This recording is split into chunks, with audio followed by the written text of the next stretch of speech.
Oi, pessoal, tudo bem com vocês? Hoje vamos falar sobre um dos casos criminais mais misteriosos do Canadá, conhecido como a Rodovia das Lágrimas. Uma história marcada por desaparecimentos, assassinatos, famílias em busca de respostas e muitos mistérios que continuam até hoje. Então, bora pro vídeo. A Rodovia das Lágrimas está localizada na Colômbia Britânica, no Canadá. É uma região enorme, cercada por montanhas, florestas densas e pequenas comunidades. À primeira vista, pode parecer apenas uma estrada comum ligando diferentes cidades, mas durante décadas essa região foi associada a uma série de desaparecimentos e assassinatos de mulheres. O nome Rodovia das Lágrimas surgiu justamente por causa da dor deixada por esses casos. Algumas viajavam sozinhas, outras dependiam de caronas para chegar ao seu destino. Em determinados trechos da estrada, era possível passar longos períodos sem encontrar praticamente ninguém, e isso acabava tornando essas mulheres extremamente vulneráveis. Imagine sair de casa esperando chegar ao seu destino e simplesmente desaparecer no caminho. Foi isso que aconteceu com várias mulheres ao longo dos anos. Algumas nunca foram encontradas, e outras acabaram sendo descobertas posteriormente, vítimas de violência. Para as famílias, cada desaparecimento era o começo de uma espera angustiante. Mães procuravam suas filhas, irmãos procuravam suas irmãs, pais esperavam por uma ligação que muitas vezes nunca acontecia.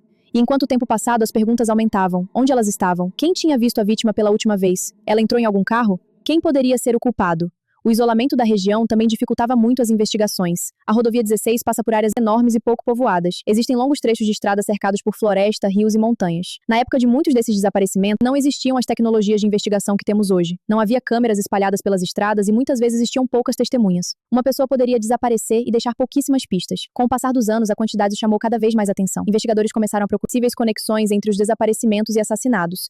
Em 2005, a Polícia Montada do Canadá criou o projeto EPANA. O objetivo era investigar casos de mulheres desaparecidas e assassinadas na região e verificar se alguns deles poderiam estar relacionados. Casos antigos foram reanalisados, evidências foram revisadas, testemunhas foram procuradas novamente e novas tecnologias passaram a ser utilizadas para tentar encontrar pistas que poderiam ter sido ignoradas no passado. Alguns casos tiveram avanços importantes, criminosos foram e receberam resposta, mas uma parte importante desse mistério continua sem solução. Existem desaparecimentos que ainda não foram completamente esclarecidos. E é justamente isso que torna essa história tão perturbadora. Porque quando falamos sobre a Rodovia das Lágrimas, não estamos falando apenas de números ou estatísticas. Estamos falando de pessoas reais, mulheres que tinham família, sonhos, amigos e uma vida inteira pela frente. Cada uma delas tinha alguém esperando que voltasse para casa. E talvez a parte mais dolorosa seja pensar que, para algumas famílias, décadas se passaram sem que elas descobrissem toda a verdade. O caso também chamou atenção para um problema ainda maior: a violência enfrentada por mulheres indígenas no Canadá para conseguir respostas e justiça. Com o tempo, familiares de Jonas passaram a lutar para que essas histórias fossem esquecidas. A Rodovia das Lágrimas acabou se tornando um símbolo dessa luta.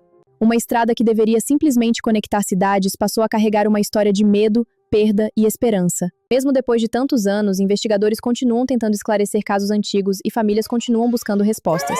A Rodovia das Lágrimas permanece como uma das histórias criminais mais sombrias do Canadá, não apenas pelos crimes que serão ali, mas continuam esperando por respostas. E essa história nos lembra que, por trás de cada desaparecimento, existe uma família que sente a ausência daquela pessoa todos os dias. Então, agora eu quero saber de vocês. Qual caso criminal vocês gostariam de ver no próximo vídeo? Deixem o nome do caso aqui nos comentários. Se vocês gostaram dessa história, curtam o vídeo, sigam o perfil e compartilhem com alguém que também gosta de casos criminais e mistérios reais. Quem é o próximo